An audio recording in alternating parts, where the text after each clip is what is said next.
it's Sharon Luska here from My Crafty Greetings, and we're going to do a Scrappy Tails video with the newest Christmas die release. And I am absolutely in love with these dies. This is the Winter Snow Trees die set. Love it. And the Winter Essentials die set with these two gorgeous reindeer facing each other. Plus there's a bonus reindeer with a different pose and the same gorgeous antlers. Definitely got to grab that. And I'm going to be adding in an older die from the Midnight Summers Dream release, and this is the Forest cover plate die. I like to cut this branch off and I use it in my other projects, so I do save it, and I know I really do need to show you guys some more uses for this because I've been using it a ton in my craft room. Now, I already die cut these trees. I left them together and I just went ahead and passed them through, once with white and once with a shimmer green here. And look how perfectly those trees fit there. Isn't that amazing? Now, I saved these little snow pieces because they work great on other projects. And once I put those pieces on with this gorgeous little lamp, and then there's one of our deer.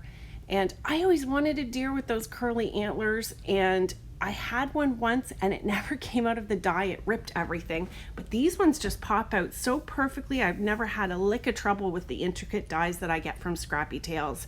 They have some sort of coating on them that makes them absolutely a dream to work with. Now, all these snowflakes come with those reindeer, and then there's also a bow that comes with the tree set and the lantern. Now, I'm just showing you that I popped that out of a 5x7 piece of paper, and I've gone ahead and lined some silver paper behind it. It's actually wrapping paper, just thin little strips of it all the way around the border. And now I'm going to layer my trees here so that they've got the snow. And what I'm going to do is I'm going to just glue this back in, and since I've added those little tiny strips of silver wrapping paper on here, that's just going to glue that cover plate where it popped out right back in there. So you can see how that goes, and that little bit of silver just grabs it, and then it's going to give us some really pretty detail. I'm just going to squish it all into place. That's about all it really needs here.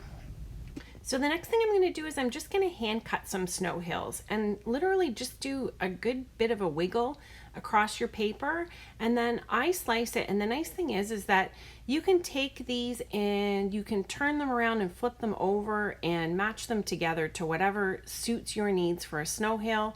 Just make sure that you get that big enough to go across the 5x7 width of your card, or just a little bit shy of that. So I just put a little border around and then line her up and stick her down. Boy, oh boy, making all these snowy cards, I'm thinking about the snow coming to Canada, and with it being November, that is going to be soon, probably too soon. We're gonna have one of these snowy scenes in our yard. We haven't had deer yet. We've had fox and raccoon, and we've got lots of coyotes running through, and we've had an explosion of bunnies this year.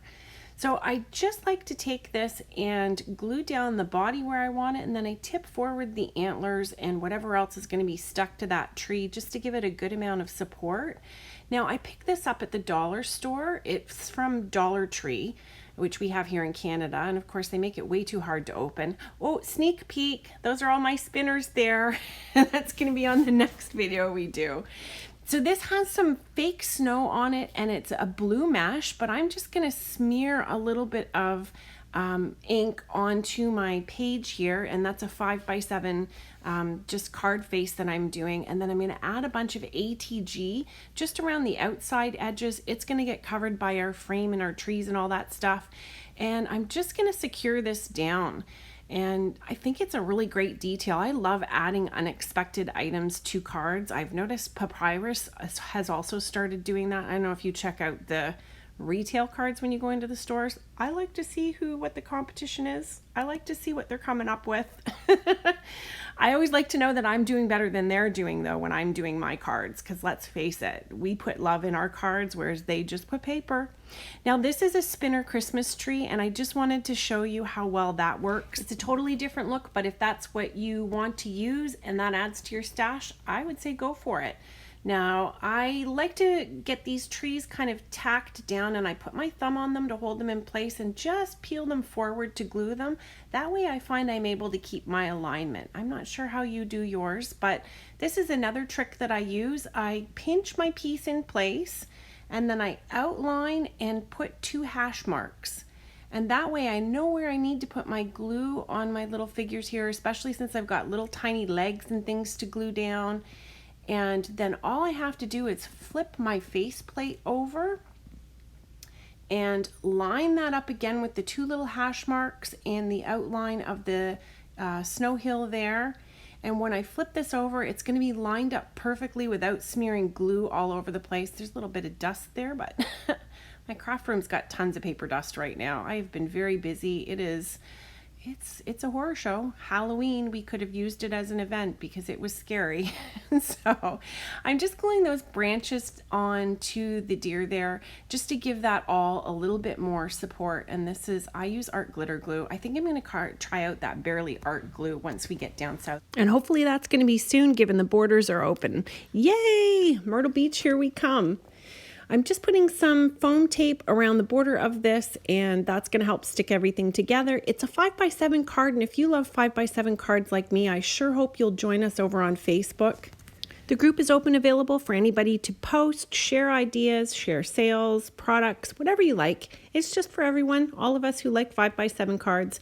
Now, since I've already placed some red details on my card, I wanted to add one more little red detail on my sentiment. So I'm adding a red heart, and then I also put some foam tape back behind the delicate pieces on my on the card panel here, and I'm going to add a little bit of glue so that it seeps through that mesh and allows that to grab on to the card base itself. So I'll flip that over and line it up so that I can secure it down. And then I've also die cut myself some of the snowflakes here from the Winter Essentials die set. I love this set so much. All the links are going to be down below. They are affiliate links, and I just have to say a huge thank you to all of you for using those links. It does help support my channel and gives me a commission at no extra charge to you when you go shopping, but it does keep me delivering the videos that you see here on YouTube. I hope you'll leave me a comment, give me a thumbs up, and if you haven't subscribed, I sure would love it if you would. It helps me be recommended by the YouTube overlord or whoever's in charge there. But thank you anyways for joining me, and I hope you'll be able to have some time in your craft room to enjoy some crafting like I do. And if you are interested, I'm going to show you a few more videos that you might like to watch. Have an awesome day. Talk to you later. Bye.